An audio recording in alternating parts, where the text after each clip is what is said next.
மகாபாரதம் கதைக்குள் கதைக்குள் கதைக்குள் கதைக்குள் கதைக்குள் கதை.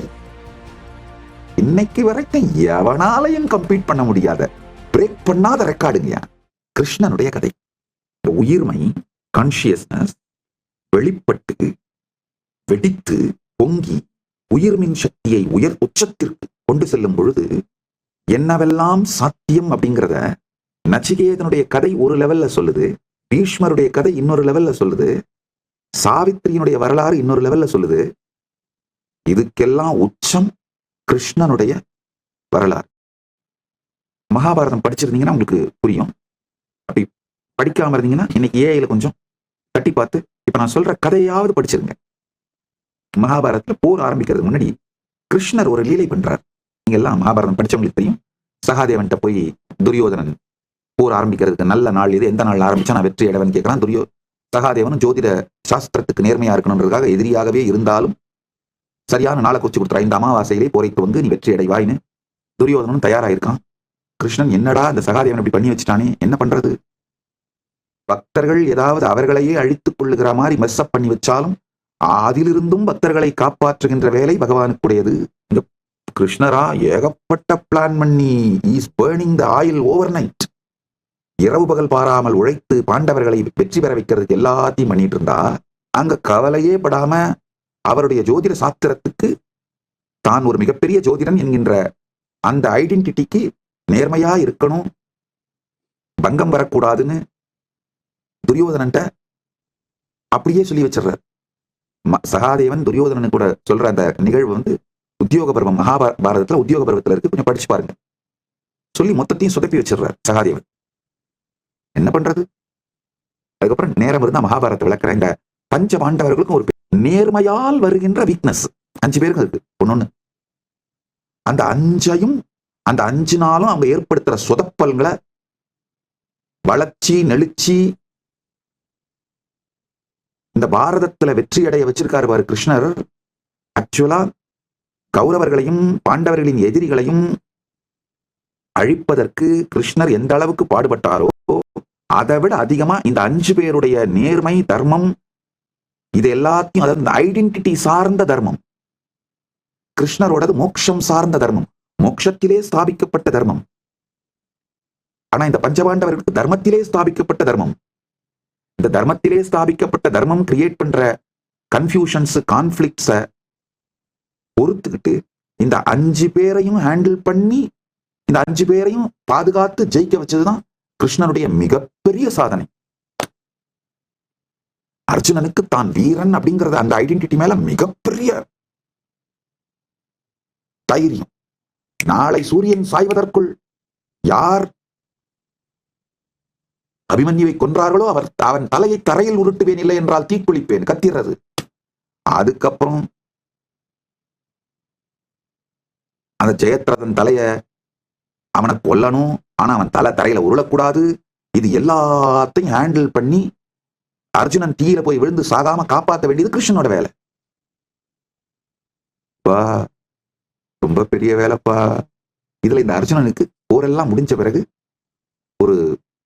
இப்ப எப்படி ஒரு டிரைவர் வந்து கார் கதவை திறந்து விடணும், அந்த மாதிரி சாரதி மரபுப்படி அந்த சாரதி தான் வந்து தேர்ல இருக்கிற அந்த தலைவன் வீரனை கைப்பிடிச்சு கை தாங்கி அந்த படியில இருந்து இறக்கி கூட்டு வரணும்.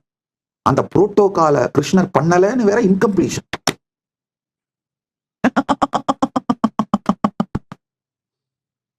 அப்புறமா இந்த 5 பேருடைய கூத்தையும் எப்படி கிருஷ்ணர் மேனேஜ் பண்ணார் அப்படிங்கறத தனியா ஒரு நாள் சத்சங்கமா சொல்றேன். மகாபாரதம் கதைக்குள் கதைக்குள் கதைக்குள் கதைக்குள் கதைக்குள் கதை. இன்னைக்கு வரைக்கும் எவனாலையும் கம்ப்ளீட் பண்ண முடியாத, பிரேக் பண்ணாத ரெக்கார்டுங்கயா. 250 வருஷத்துக்கு முன்னாடி வரைக்கும் வேர்ல்ட்ஸ் டாலஸ்ட் பில்டிங் தஞ்சாவூர் கோபுரம் தாங்கயா. இப்பவும் world's tallest granite building Thanjavur கோபுரம் தாங்கயா. 200 வருஷத்துக்கு முன்னாடி அத்தானா வேர்ல்ட் ரெக்கார்டு எடுங்க, அது பாரதம் மட்டும்தாங்க, இந்து சிவிலைசேஷன் பண்ணது மட்டும்தாங்க. அதுல இன்னமும் பிரேக் பண்ணப்படாத ரெக்கார்டு அட்லீஸ்ட் ஒரு 10,000 இருக்கு. அந்த 10,000த்துல இந்த மகாபாரதம் ஒண்ணு. ஆழ்ந்து கேளுங்க. இவன் சகதேவன் சொல்லி விட்டுறான் துரியோதனனுக்கு, இந்த மாதிரி நீ அமாவாசையில் ஆரம்பி, நீ தான் ஜெயிப்ப, போயிட்டு வா அப்படின்னு. துரியோதனனுக்கு சந்தேகமே இல்லை. ஏன்னா இவன் சகாதேவனுக்கு அந்த நான் மிகப்பெரிய சர்வஞன் ஜோதிடன் ஐடென்டிட்டி மேல இருக்கிற அந்த நேர்மை, அவர் உண்மையிலேயே சகாதேவன் அந்த மாதிரியான ஒரு சர்வஞத்துவமுடைய ஜோதிடர், அதுல ஒன்றும் சந்தேகம் இல்லை. சோ துரியோதனை எல்லாம் பிளான் பண்ணிட்டான். என்ன பண்றது, அவன் அமாவாசையில போர் ஆரம்பிச்சிட்டான்னா கட்டாயமா துரியோதனை ஜெயிச்சிருவான். கிருஷ்ணர் போட்ட அத்தனை பிளானும் போச்சு, என்ன ஆகிறது?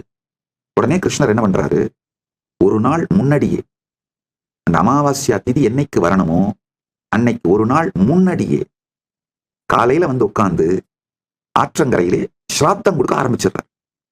ஸ்ராத்தம் கொடுக்க ஆரம்பிச்சோன்னே, ஆக்சுவலா ஸ்ராத்தம் கொடுக்கறது எப்ப பண்ணணும்னா அந்த சூரியனும் சந்திரனும் சேர்ற நேரத்துல தான் அமாவாஸ்யா. அந்த நேரத்துல ஸ்ராத்தம் கொடுக்கணும், தர்ப்பணம், பித்ரு தர்ப்பணம், ஸ்ராத்தம் கொடுக்கணும். இந்த அமாவாசை வருவதற்கு ஒரு நாள் முன்பாகவே வந்து உட்கார்ந்து ஸ்ராத்தம் கொடுக்க ஆரம்பிச்சிடுறார்.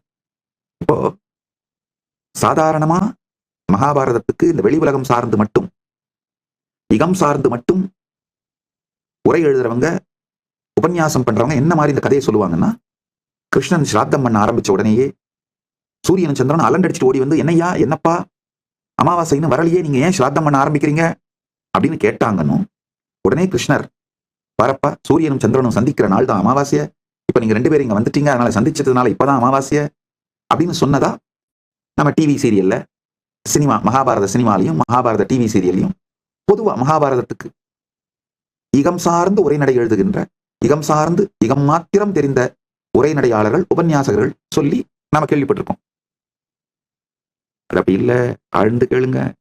அந்த ஸ்லோகத்தை, அந்த நிகழ்வோட ஸ்லோகத்தை சற்று ஆழ்ந்து புரிஞ்சுக்கிட்டீங்கன்னா, அதை படிச்சீங்கன்னா கொஞ்சம் சம்ஸ்கிருதம் தெரியும். அதனாலதான் என்னுடைய பக்தர்கள் எல்லோருக்கும் வேண்டுகோள் வைக்கிற, கொஞ்சம் சம்ஸ்கிருதம். பெரிய பண்டிதனா வேண்டாம், நானே பெரிய சம்ஸ்கிருத பண்டிதன் கிடையாதுங்க. ஆனால் ஒரு சம்ஸ்கிருத நூலை நேரடியாக படித்து, மொழிபெயர்ப்பு இல்லாமல் நேரடியா படிச்சு அப்படியே புரிஞ்சுக்க முடியும். அந்த அளவுக்கு சம்ஸ்கிருதம் தெரியும். அந்த அளவுக்கு தெரிஞ்சுக்கிட்டீங்கன்னா போதுமானதுங்க. அந்த ஸ்லோகங்களை படிச்சா என்ன வருதுன்னா, நேரடியா புராணத்துல வியாசர் என்ன டாக்குமெண்ட் பண்றாரோ அதை படிச்சா என்ன வருதுன்னா, பல கிருஷ்ணன்கள் அமர்ந்து ஸ்ராத்தம் கொடுத்தார்கள். அதான் ஃபர்ஸ்ட் வருது. இந்த ஸ்லோகத்தை நல்லா புரிஞ்சுக்கோங்க. கிருஷ்ணன் அப்படின்னா சிங்குலர், கிருஷ்ணர் அப்படின்னா ப்ளூரல், கிருஷ்ணன்கள் அப்படின்னா சாரி, கிருஷ்ணன் அப்படின்னா சிங்குலர், கிருஷ்ணர் அப்படின்னா டுவல், கிருஷ்ணன்கள் அப்படின்னா ப்ளூரல். இப்போ தமிழ்ல வந்து சிங்குலர் ப்ளூரல் மட்டும்தான், ஆங்கிலத்திலையும் சிங்குலர் ப்ளூரல் மட்டும்தான். ஆனா சம்ஸ்கிருதத்துல சிங்குலர், டூவல், ப்ளூரல் 3. நல்லா புரிஞ்சுக்கோங்க. ஒப்பிடுவதற்காக நான் சொல்லலைங்க. எல்லா மொழிகளும் இயற்கையோட, மற்ற சூழ்நிலைகளோட, நபர்களோட நம்ம எக்ஸ்பீரியன்ஸுக்கு ரியாக்ஷனா உருவாக்கப்பட்டது. ஆனா சம்ஸ்கிருதம் கான்சியஸா, சமஸ்கிருதம் நன்றாக உயிர்மையிலே ரியாக்ஷனா இல்லாம முழு உயிர்மை நிலையிலிருந்து நன்றாக செய்யப்பட்டது. ஏகவச்சனம், விவச்சனம், பகுவச்சனம், சிங்குலர், டுவல், ப்ளூரல். கிருஷ்ணன் அப்படின்னா ஏகவச்சனம், கிருஷ்ணர் அப்படின்னா திவச்சனம், கிருஷ்ணன்கள் அப்படின்னா பகுவச்சனம். திவச்சனத்தை 2 கிருஷ்ணர் சொல்லலாம். நான் இங்க கிருஷ்ணன் ஏன் சொல்றேன்னா, அதாவது இந்த ஸ்லோகத்துல பகுவச்சனத்தாலே கிருஷ்ணன் சொல்லப்படுகிறான். நாமெல்லாம் உடனே என்ன சொல்லுவோம், இல்ல ஒருவேளை கிருஷ்ணன் உயர்ந்த நபர், அவர் மரியாதைக்காக பகவச்சனத்தால் சொல்லப்படுவார். இல்ல, மரியாதைக்காக சொல்லப்படும் பொழுதெல்லாம் திவச்சனத்தில் தான் சொல்லப்படுவது மரபு. கிருஷ்ணன் அப்படிங்கிற அவரை மரியாதையோடு சொல்லணும்னா திவச்சனத்திலே கிருஷ்ணவ் அப்படின்னு சொல்லலாம். ஏகவச்சனம் கிருஷ்ணா, திவச்சனம் கிருஷ்ணவ், பகுவச்சனம் கிருஷ்ணாஹா. தமிழ்ல சொல்லணும்னா ரஃபா. தமிழ் ஆக்சுவலா இந்த திவச்சனம் இல்லாததுனால அதை டிரான்ஸ்லேட் பண்ண முடியாது. சம்ஸ்கிருதத்திலே நான் சொல்றேன், அப்படியே புரிஞ்சுக்கோங்க. இப்ப இந்த ஸ்லோகத்துல கிருஷ்ணாஹான்ற மீனிங்ல தான் வேர்ட் தான் யூஸ் பண்றாரு. அப்ப என்னன்னா, ஆழ்ந்து புரிந்து கொள்ளுங்கள். முதல் முறையா இப்போ நம்ம கிரிகோரியன் கேலண்டர் படி பார்த்தா 5561 ஆண்டுகளுக்கு முன்பு 5561 BC அக்டோபர் 16 நடந்திருக்கு. ஹிஸ்டாரியன் அண்ட் ரிசர்ச்சர் நிலேஷ் ஷோக் அவர்கள் இதை எஸ்டாப்ளிஷ் பண்ணியிருக்காரு. அக்டோபர் 16 5561 BC கிரிகோரியன் கேலண்டர் படி அன்னைக்கு தான் நடந்திருக்கு.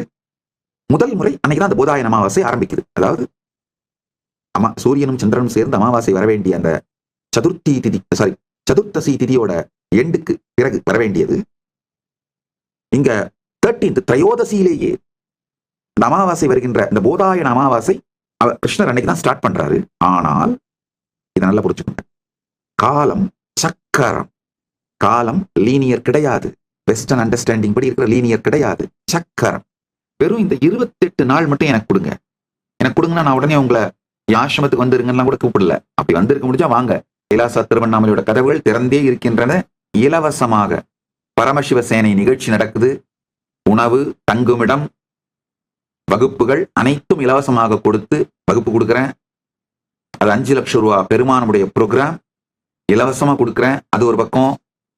2வது, இந்தியா முழுக்க யாத்திரை பண்ணணும்னு நினைக்கிறவங்களுக்கு, பரிவராஜ யாத்திரையா போகணும்னு நினைக்கிறவங்களுக்கு இந்த 1 மாத வகுப்பையும் இலவசமா கொடுத்து 5 லட்சம் ரூபாய் பெருமானுடைய வகுப்பையும் இலவசமா கொடுத்து நீங்க யாத்திரை போறதுக்கு குறைந்தபட்சம் 1 லட்சமாவது ஒவ்வொருவருக்கும் செலவழிக்கின்றேன். கைலாசா திருவண்ணாமலையில் நடைபெறும் பரமசிவ சேனா பயிற்சி முகாமில் இணையுங்கள்.